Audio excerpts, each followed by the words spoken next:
আসসালামু আলাইকুম। ফেসবুক অ্যাডের ক্ষেত্রে আমরা যখন বাজেট নির্ধারণ করতে যাই, তখন আমরা অনেক সময় অনেক কনফিউশনে পড়ে যাই। আমাদের কাছে অনেক সময় এটা চিন্তার বিষয় হয়ে যায়, আমার ক্যাম্পেইনের বাজেটটাকে আমি ক্যাম্পেইন লেভেলে রাখবো নাকি অ্যাড সেট লেভেলে বাজেটটা নির্ধারণ করব। এই বিষয়টা আমরা অনেক সময় দ্বিধাদ্বন্দ্বে পড়ে যাই। তো চলুন আজকে আমরা এই বিষয়টা নিয়ে আলোচনা করব। আমরা যখন ফেসবুকে অ্যাড ক্যাম্পেইন সাজাই, যখন আমরা অ্যাডের অবজেক্টিভ সিলেক্ট করি, দেন ফেসবুক আমাদের সামনে একটা অপশন দেয় যে আমরা আমাদের ক্যাম্পেইনের বাজেটটাকে ক্যাম্পেইন লেভেলে রাখবো নাকি অ্যাড সেট লেভেলে রাখবো। উদাহরণ হিসেবে যদি দেখি, এটা আমার একটা ক্যাম্পেইনের ডেমো আপনাদের দেখানোর জন্যই করা। এইখানে দেখেন, আমি যখন অবজেক্টিভ সেট করে সেকেন্ড পেজে আসি, তখন ফেসবুক আমাকে একটা অপশন দিয়েছে যে আমি আমার বাজেটটাকে ক্যাম্পেইন বাজেটে রাখবো নাকি অ্যাড সেট বাজেটে রাখবো। এটা সে আমাকে একটা অপশন দিয়েছে। যদি আমি আমার বাজেটটাকে ক্যাম্পেইন বাজেটে রাখি, তাহলে সে আমাকে এখানেই আমার ডেইলি বাজেটটাকে নির্ধারণ করতে পারে।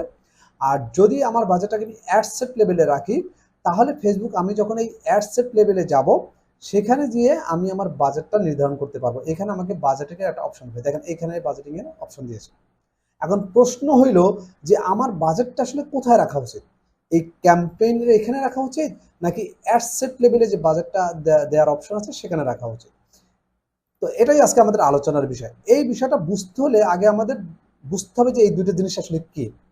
অ্যাড সেট বাজেটটাকে বলা হয় ট্র্যাডিশনাল বাজেটিং সিস্টেম।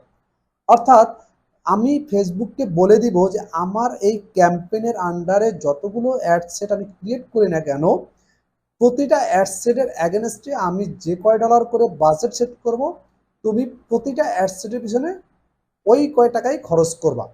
তাতে পারফরমেন্স ডাজেন্ট ম্যাটার। আমি উদাহরণ যদি দেই, মনে করেন আমার একটা ক্যাম্পেইন আমি সেট করব,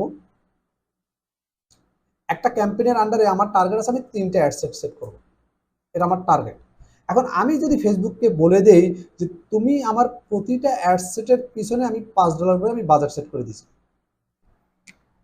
এটা সেট করে দেওয়ার মানে হচ্ছে আমি ফেসবুককে বলে দিয়েছি যে আমার প্রতিটা অ্যাড সেটে $5 করে বাজেট, এবং প্রতিটা অ্যাড সেটের পিছনেই তুমি $5 করে খরচ করবা। কোন অ্যাড সেট ভালো পারফরমেন্স করুক আর না করুক, এটা তোমার ডাজেন্ট ম্যাটার। তোমার কাজ হচ্ছে তুমি প্রতিটা অ্যাড সেটে $5 করে খরচ করবা, বাকি সব টেস্টিং সিস্টেম আমি তোমাকে করে দিয়েছি। তখন ফেসবুক এসে কি করবে, ফেসবুক যখন একটা অ্যাপ্রুভড হয়ে যাবে, তখন আমার প্রতিটা অ্যাড সেটের পিছনে সে ওই যে আমার টার্গেটেড বাজেট, সেটা সে সম্পূর্ণরূপে খরচ করবে। তাতে সে এটা দেখবে না যে আমার কোনো অ্যাড সেট ভালো পারফরমেন্স করেছে কি করে নাই। It's doesn't matter to Facebook. ফেসবুকের কাছে একটাই ম্যাটার, সে আমাকে এই $5 করে খরচ করতে হবে। এটা হচ্ছে অ্যাড সেট লেভেল বাজেটের বৈশিষ্ট্য। এখন আসে ক্যাম্পেইন লেভেল বাজেটের বৈশিষ্ট্য কি। ক্যাম্পেইন লেভেল বাজেটের ক্ষেত্রে এটাকে বর্তমানে নাম হচ্ছে অ্যাডভান্টেজ প্লাস ক্যাম্পেইন বাজেট, যেটাকে আমরা বলি। তো এখানে লেখাই আছে, দেখেন অ্যাডভান্টেজ প্লাস ক্যাম্পেইন বাজেট। তো এই ক্যাম্পেইন লেভেল বাজেটের ক্ষেত্রে আমরা ফেসবুককে বলে দিতে পারি যে তুমি আমার যে বাজেটটা আমি সেট করলাম, এটা ক্যাম্পেইন লেভেলে সেট করলাম, ক্যাম্পেইনের লেভেলে সেট করলাম। দ্যাট মিনস এই ক্যাম্পেইনে আমার যতগুলো অ্যাডসেট আমি ক্রিয়েট করি না কেন, তুমি ফুল ক্যাম্পেইনের উপরে আমার এই টাকাটা খরচ করবা। এবার যদি আমরা একটু উদাহরণের জন্য বুঝি, এবার এখানে আমি এটা না রেখে দেখলাম সেম সিনারিও, আমি ওয়ান ক্যাম্পেইন 3 অ্যাডসেট করছি, আমি ক্যাম্পেইন লেভেলে বাজেট দিয়েছি $15।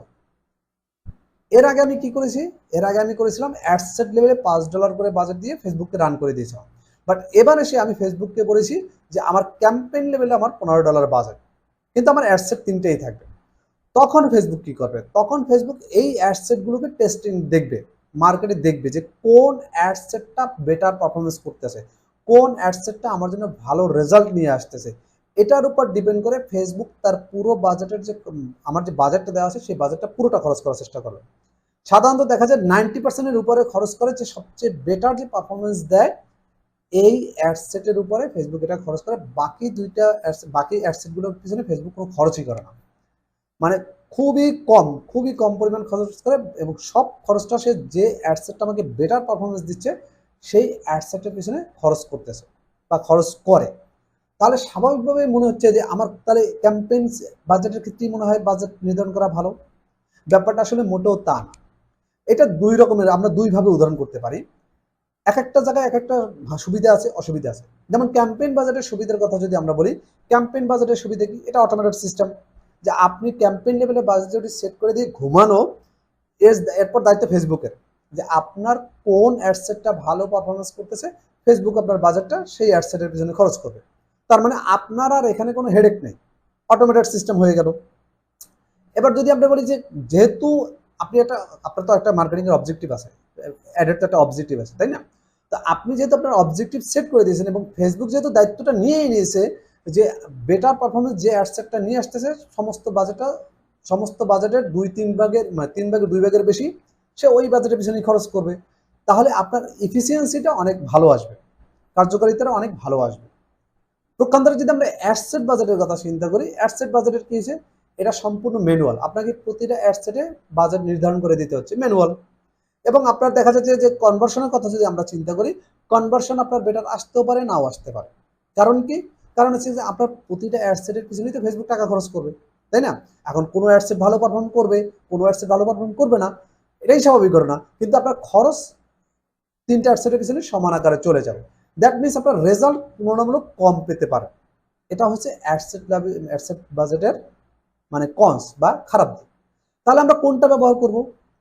শুনে অনেকটা ভালো লাগতে পারে যে আমরা তাহলে মনে হয় ক্যাম্পেইন বাজেট অপটিমাইজেশনটা ব্যবহার করাটাই ভালো, কিন্তু বাস্তবিক অর্থে ক্যাম্পেইন বাজেট অপটিমাইজেশনটা তখনই ভালো কাজ করে যখন আপনি উইনিং অ্যাডসেট পেয়ে গেছেন বা উইনিং ক্রিয়েটিভ পেয়ে গেছেন, কিংবা আপনার সমস্ত টেস্টিং শেষ, আপনার স্কেলিং এর পর্যায়ে আপনি চলে আসছেন, তখন আপনার ক্যাম্পেইন বাজেট অপটিমাইজেশনটা অনেক বেটার পারফরমেন্স করে। বাট যদি আপনি শুরুর লেভেলে থাকেন, আপনার এখন পর্যন্ত অডিয়েন্স টেস্টিং হয় নাই, এখন তো অডিয়েন্সের উপরে ফেসবুক অনেকটা নির্ভরতা কমিয়ে ফেলেছে, ক্রিয়েটিভের উপরে মানে নির্ভরতা বাড়ছে।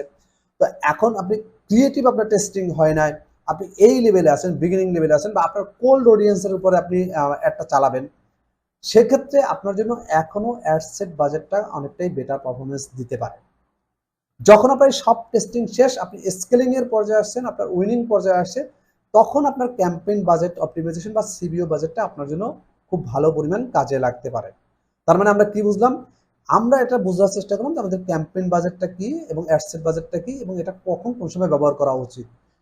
খুব সংক্ষেপে যদি বলি, কোল্ড অডিয়েন্স, আপনার যদি টেস্টিং বাকি থাকে, ক্রিয়েটিভ টেস্টিং বাকি থাকে, তাহলে আপনি অ্যাডসেট বাজেটে ট্রাই করবেন। যদি আপনার সব কিছু করা হয়ে থাকে, তাহলে আপনার স্কেলিং এর পর্যায়ে আপনি চলে আসছেন, তখন আপনি সিবিও বাজেট দিয়ে আপনার ব্যবসাটাকে স্কেলিং এর পর্যায়ে নিয়ে যেতে পারেন। আশা করি ব্যাপারটা এখন একদমই সবার কাছে ক্লিয়ার। ধন্যবাদ সবাইকে।